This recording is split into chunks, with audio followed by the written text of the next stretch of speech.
9 intriguing historical mysteries that we've finally solved. For some of us, the oldest mysteries, the ones before our time, are the most compelling. Sometimes, we stumble upon an answer like a happy accident. Other times, someone just won't let go until he or she finds the solution. 1. The 20-year search for a missing opera. Walter Clark was a graduate student researching his dissertation, when he stumbled upon a mystery that would haunt him for more than 2 decades. What happened to an unpublished opera written by Enrique Granados, one of Spain's greatest composers, at the turn of the 20th century? The answer would elude Clark, now a professor of music and director of the Center for Iberian and Latin American Music at the University of California, Riverside, until 2009. A tale as riveting as the plot of any opera, with the 3-volume Maria del Carmen surviving a torpedo attack, economic collapse in Spain, and a warehouse fire in New York. I have been a lover of Granados' music since I was a teenager and have played some of it, Clark said. Maria del Carmen is beautiful music, inspired by the folk music of the Spanish countryside. Although Granados is best known as a composer and pianist, Clark said his work is easily arranged for performance by guitar, which the UCR scholar plays. Granados, born in 1867, composed Maria del Carmen in 1898, the year Spain and the United States went to war. It premiered in Madrid to such acclaim, that Queen Maria Cristina awarded Granados the Charles III Cross for his work.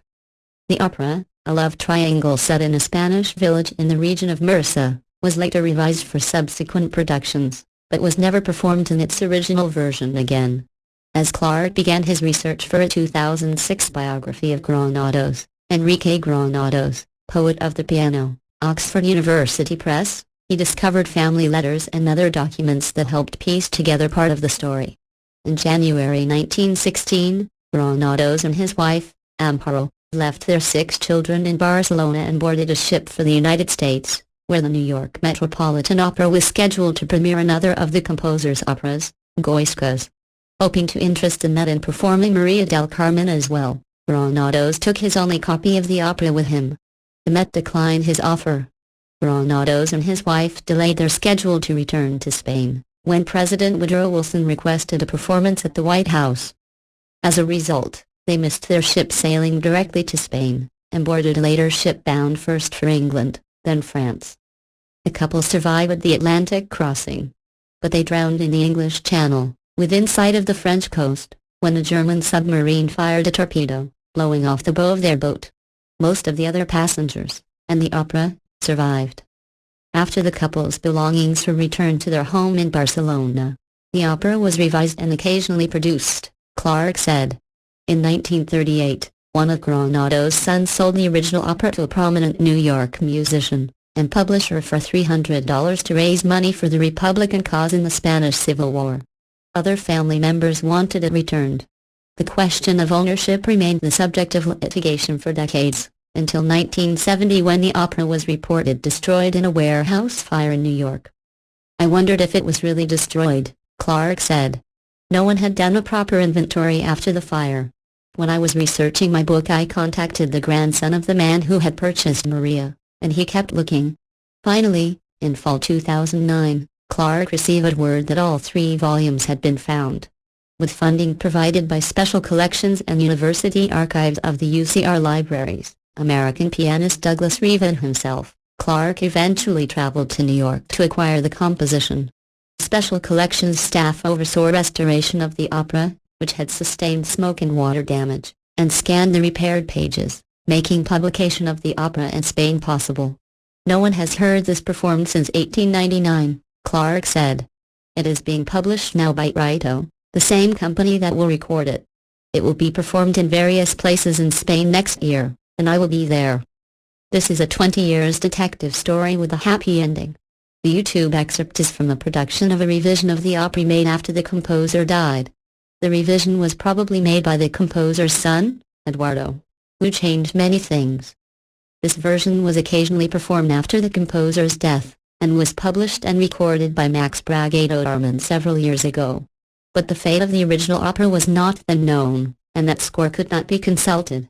At last, we can know what the composer's original intentions were. 2. the Moroccan village built on a rock pile. The origin of the giant pile of boulders in Moroccan village rests precariously on has long mystified scientists. But the mystery has now been solved. The boulders are the result of a catastrophic rockfall that occurred 4,500 years ago, in the high Atlas Mountains, scientists find. The glacier apparently made the Moroccan cliffs prone to collapse, suggesting rockfalls elsewhere in the world might be due to a similar process, researchers said. Scientists analyzed the remains of one of the largest debris fields known in North Africa, the Aromed rock avalanche at the foot of the northwest face of Mount Aksual, which stands 12,834 feet, 3,912 meters, above sea level in the high Atlas Mountains in Morocco. A village now sits on top of this rock pile, below a cliff face 6,500 feet, 2,000 meters, high. The age and origin of Aromed have puzzled for more than 135 years. In the past, researchers suggested it was a feature of moraines, or masses of rock and sediment carried and deposited by glaciers. In contrast, studied lead author Philip Hughes, a geomorphologist at the University of Manchester in England, had assumed that Aromed was the result of a rock avalanche that happened soon after a glacier that dominated the valley melted. To help solve the mystery of Aromed, Hughes and his colleagues dated the age of the rocks there. They looked at levels of the isotope beryllium-10, which is often formed on Earth when cosmic rays hit quartz in surface rocks. Levels of this isotope can reveal when these rocks were exposed to open air, showing when the deposit formed. Isotopes of an element have differing numbers of neutrons from one another. Aromed was a difficult place to work, Hughes said. Several incidents occurred at the site, including some accidents, minor, thankfully, and mystery ailments to those who went there, Hughes said. I always joke about the curse of the Aromed landform. This year we encountered severe whirlwinds when entering the valley, just days after the paper was published. We were unable to stand on our feet, which is rather unusual for this part of the world where climate is often hot and calm. Unexpectedly, the rock avalanche happened long after the glacier melted. The glacier would have melted before 11,700 years ago, the end of the last ice age, Hughes said. However, the cliff did not collapse until 4,500 years ago. The rock avalanche was therefore not triggered by glacier retreat. Instead, the researchers now suggest the avalanche was triggered by seismic activity, sitting as it is close to a major tectonic fault. I did not anticipate the rock avalanche being so young. I thought it formed in the last ice age, Hughes said. But I am always ready to challenge and revise, and hopefully improve on my earlier work. That is science, after all. Glacial erosion probably did make the cliff face that gave rise to this avalanche excessively steep and prone to collapse. It may be that some glaciated valleys are waiting to collapse, and the trigger could be either an earthquake, heavy rainfall, or both, Hughes said. In the European Alps, there is evidence for a similar series of landslides at roughly the same time, and a recent paper has suggested that these landslides are associated with a deluge of heavy rainfall at this time. As to what danger the village might face, given its precarious location, I think that now the rock avalanche has happened, the main risks are gone. Better to build below a cliff that has collapsed than one waiting to fall, Hughes said. The village is built using the rocks of the avalanche. It is an amazing place. The scientists detailed their findings online March 20th in the journal Geological Society of America Bulletin. 3. How marrying gulls really went blind. If you watched Little House on the Prairie, chances are, you remember the story of marrying gulls. The television show and popular book series, and maybe even a Little House movie in the near future, draw on the real-life experiences of Laura Ingalls Wilder. Mary, Laura's sister, went blind as a teenager after contracting scarlet fever, according to the story. Recently, a team of medical researchers raised the question about whether that's true. Dr. Beth Derini, one of the co-authors of the paper, became intrigued by the question as a medical student. I was in my pediatrics rotation. We were talking about scarlet fever, and I said, "Oh, scarlet fever makes you go blind." Mary Ingalls went blind from it? Recalled Derini, who is now an assistant professor of pediatrics at the University of Michigan. My supervisor said, "I don't think so." Derini started doing research. Over the course of 10 years, She and her team of researchers pored over old papers and letters written by Laura Ingalls Wilder, local newspaper accounts of Mary's illness, and epidemiological data on blindness and infectious disease in the late 19th century. What they found was intriguing. In Wilder's unpublished memoir, Pioneer Girl, there is no reference to Mary having scarlet fever the year she went blind. She did have scarlet fever when she was much younger. She never says scarlet fever. She never says rash, Terrini said, pointing out that the rash is a telltale sign of scarlet fever. Digging deeper, when researchers looked at epidemiological data from the time, they saw that most cases of blindness attributed to scarlet fever were temporary. In addition, newspaper accounts of Mary's illness report severe headaches, and one side of her face being partially paralyzed. Finally, and perhaps the most important piece of evidence, in a letter Wilder wrote to her daughter, Rose, right before her book By the Shores of Silver Lake was published, she makes reference some sort of spinal sickness. The letter also mentions that Mary saw a specialist in Chicago, who said the nerves of her eyes were paralyzed and there was no hope. Diagnosis by these disease detectives: viral meningoencephalitis, which causes inflammation of the brain and the meninges, the membrane that covers the brain. In severe cases, it can cause inflammation of the optic nerve that can result in a slow and progressive loss of sight. It may not be the biggest bombshell to hit the medical world, but to Little House fans, the question remains: why did Wilder change her sister's illness to scarlet fever? The study authors believe it could be because Wilder and her editors thought scarlet fever would be more relatable to her readers. Scarlet fever is mentioned in other books from the period, including Little Women and Frankenstein. But there is also an important wider medical lesson we can learn from this research. Today, about 10% of people infected with strep get scarlet fever, says Terrini. It is easily treatable. But because the cultural reference to scarlet fever is so ingrained in our culture, people assume it is very dangerous. People read as children that scarlet fever makes you go blind, Terrini said. Parents look concerned. So I have to debunk it in the office. 4. Gospel of the Lots of Mary. A 1,500-year-old book that contains a previously unknown gospel has been deciphered. The ancient manuscript may have been used to provide guidance or encouragement to people seeking help for their problems, according to a researcher who has studied the text. Written in Coptic, an Egyptian language, the opening reads, in translation, "The Gospel of the Lots of Mary, the mother of the Lord Jesus Christ, she to whom Gabriel the archangel brought the good news. He who will go forward with his whole heart will obtain what he seeks. Only do not be of two minds." Anne-Marie Louis-Jandij, a professor of religion at Princeton University, discovered that his newfound gospel is like no other. When I began deciphering the manuscript and encountered the word gospel in the opening line, I expected to read a narrative about the life and death of Jesus as the canonical Gospels present, or a collection of sayings similar to the Gospel of Thomas, a non-canonical text, she wrote in her book Forbidden Oracles. The Gospel of the Lots of Mary, Morsebeck, 2014. What she found instead was a series of 37 oracles, written vaguely, and with only a few that mentioned Jesus. The text would have been used for divination, Louis-Jandij said. A person seeking an answer to a question could have sought out the owner of this book, asked a question, and gone through a process that would randomly select one of the 37 oracles, to help find a solution to the person's problem. The owner of the book could have acted as a diviner, helping to interpret the written oracles, she said. Alternatively, the text could have been known by someone who, when confronted with a question, simply opened an oracle at random to seek an answer. The 37 oracles are all written vaguely. For instance, Oracle 7 says, "You know, a human, that you did your utmost to gain. You did not gain anything but loss, dispute, and war. But if you are patient a little, the matter will prosper through the God of Abraham, Isaac, and Jacob." Another example is Oracle 34, which reads, "Go forward immediately. This is a thing from God. You know that, behold, for many days you are suffering greatly. But it is of no concern to you, because you have come to the haven of victory."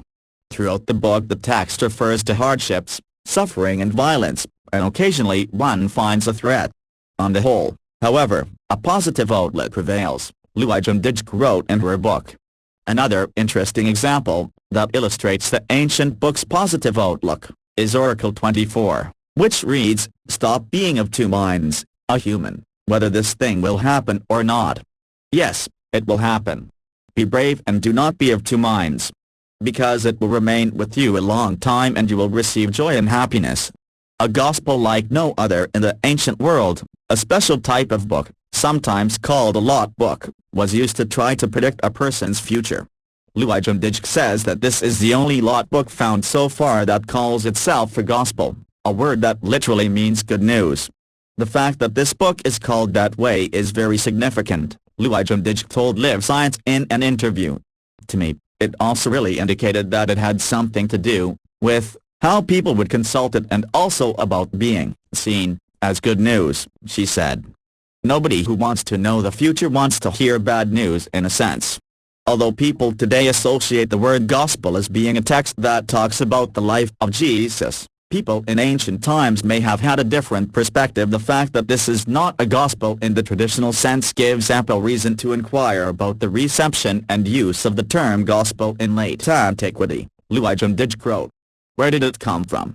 The text is now owned by Harvard University's Sackler Museum. It was given to Harvard in 1984 by Beatrice Kalikayan, who donated it in memory of her husband, Charles Dikran Kalikayan. Charles' father, Dikran Kalikayan, 1868 to 1951, was an influential trader of Coptic antiquaries, deemed the Dean of Antiquities among New York art dealers, Hindenburg wrote in her book. It is not known where the Kalikayans got the gospel. Hindenburg searched the Kalikayan family archive but found no information about where the text came from or when it was acquired.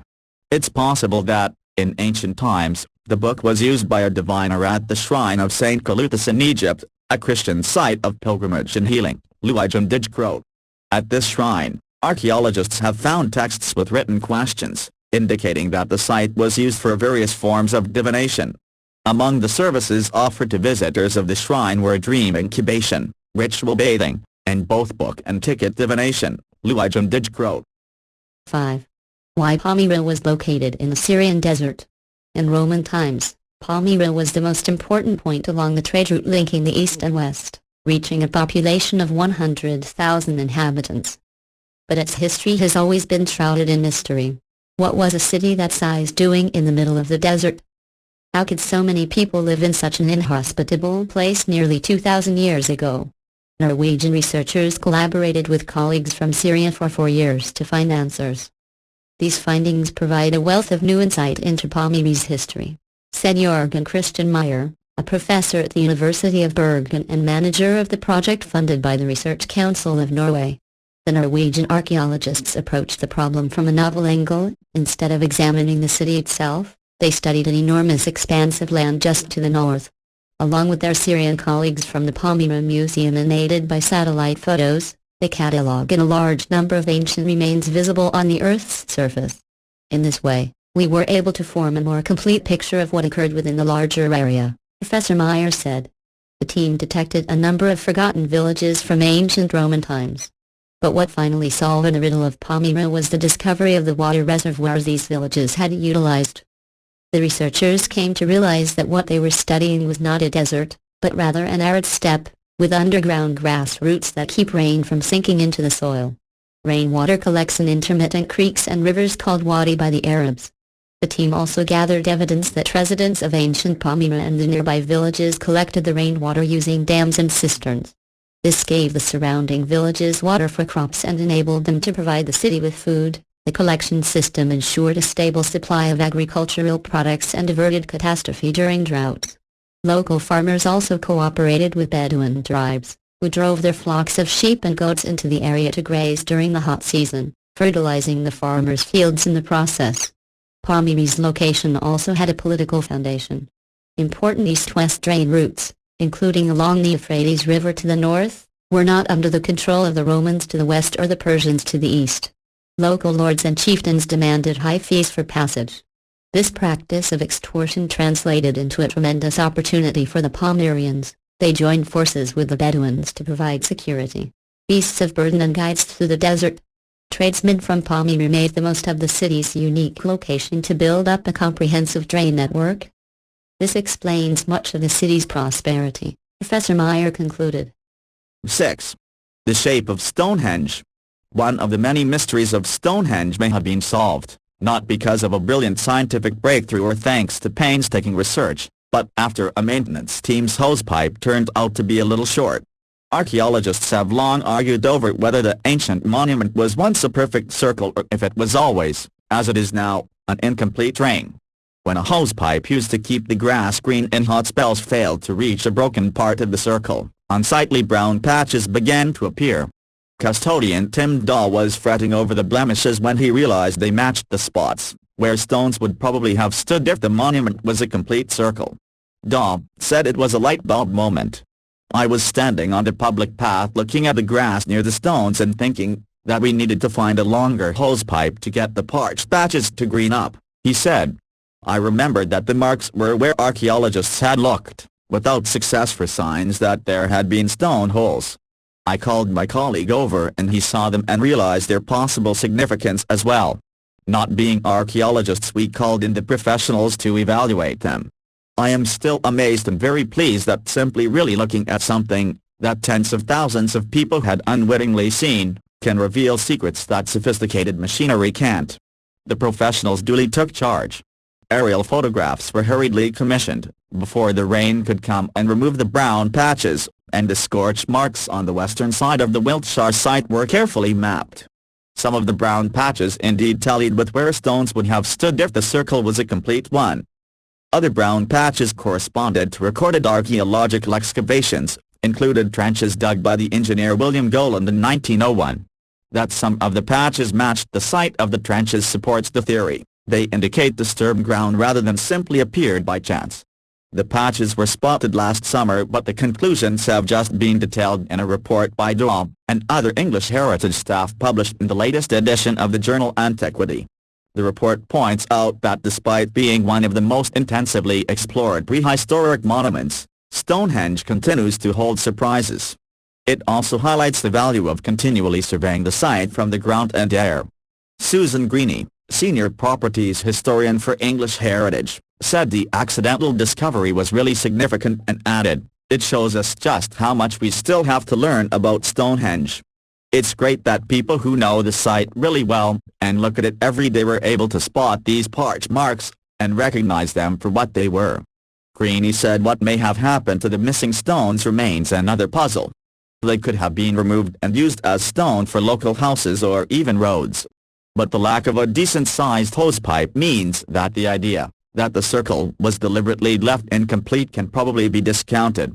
There are no plans to excavate beneath the brown marks, but English Heritage, which manages Stonehenge, may deliberately fail to water parts of the site next time there is a hot spell, in case other mysteries can be solved by observing what happens if the hoses are left off.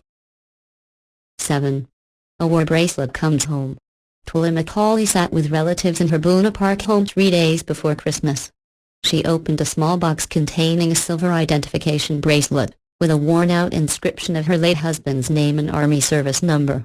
Macaulay was emotional as she held the 7-inch-long chain of the World War II hero and Bronze Star recipient. The bracelet was left near the battlefields of Italy almost 7 decades ago. It brought tears to my eyes to realize that he had worn it and lost it in Italy, Macaulay said later. I thought, why has it turned up so many years after the war?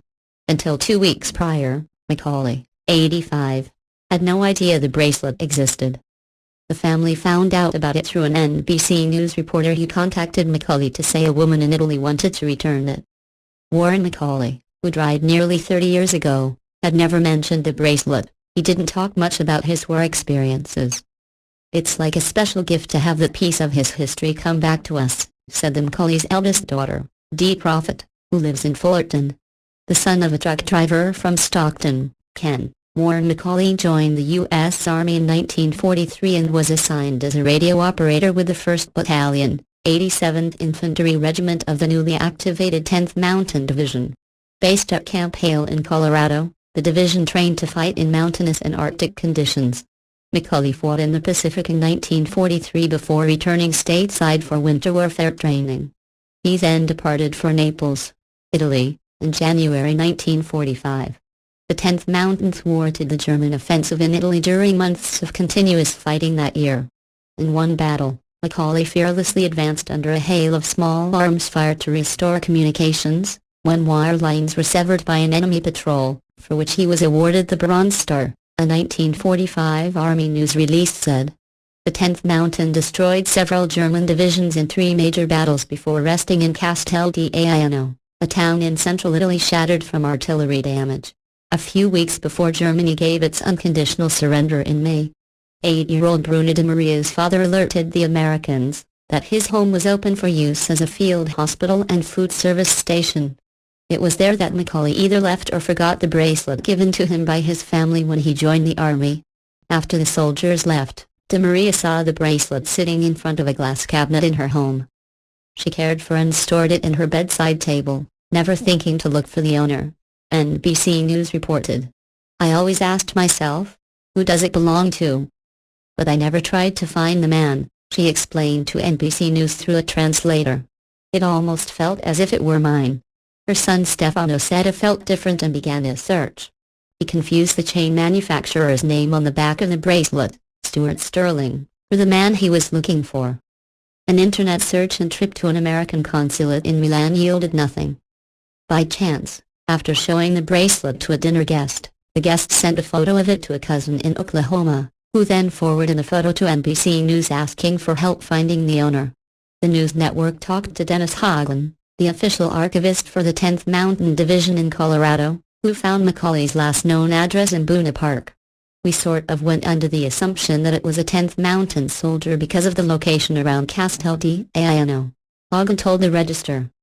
Just before departing with it forever, de Maria kissed the bracelet goodbye and put it in a pouch to be shipped off.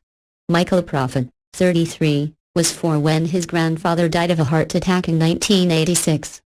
Prophet, an Iraq War veteran, said the bracelet and stories of Macaulay's military career help him paint a picture of a man he hardly knew. That connection to my grandfather is very special, he said. It's good to see more of who he was, since I didn't get to know him later in life, he said.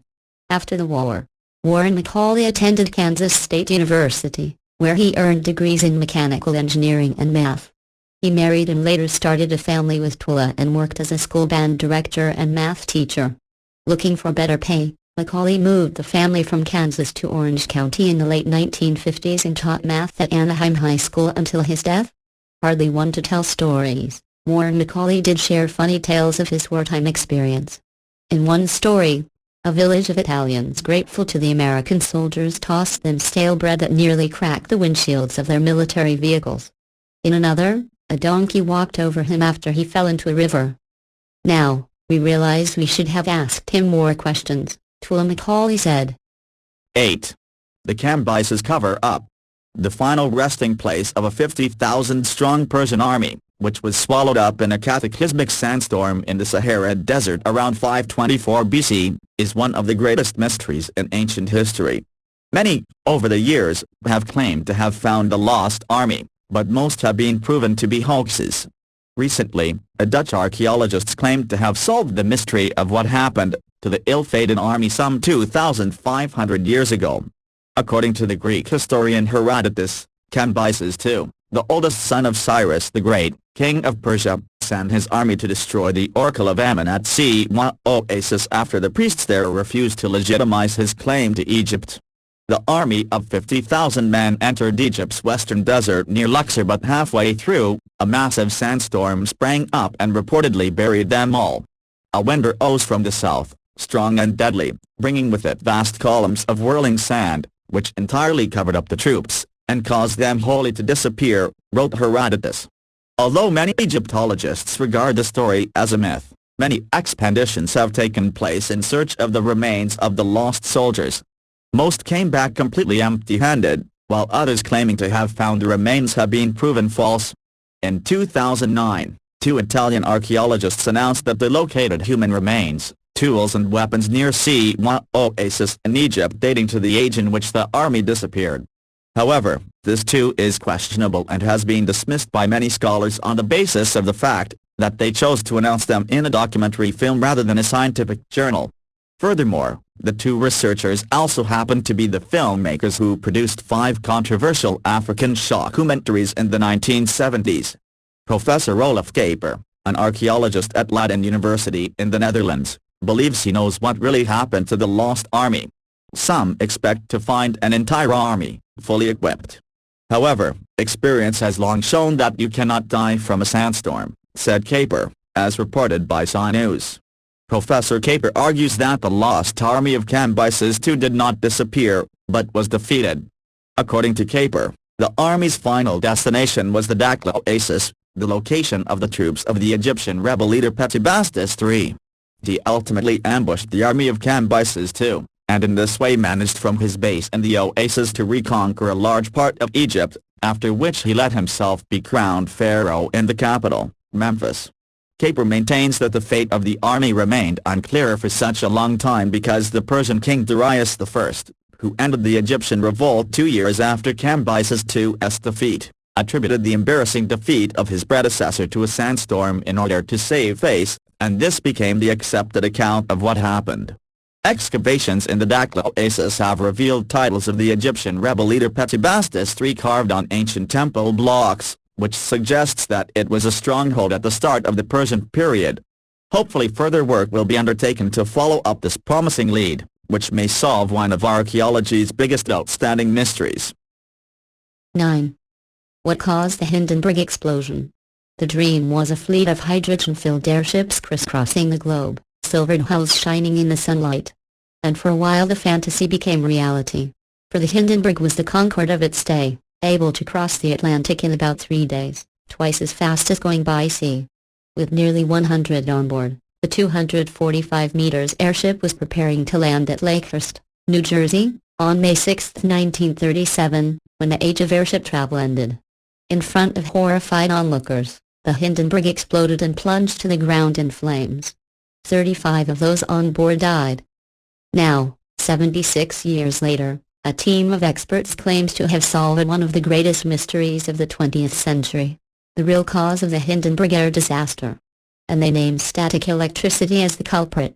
Led by a British aeronautical engineer, James Stansfield, and based at the Southwest Research Institute in the U.S., the team blew up or set fire to scale models more than 24 meters long, in an attempt to rule out theories ranging from a bomb planted by a terrorist, to explosive properties in the paint used to coat the Hindenburg.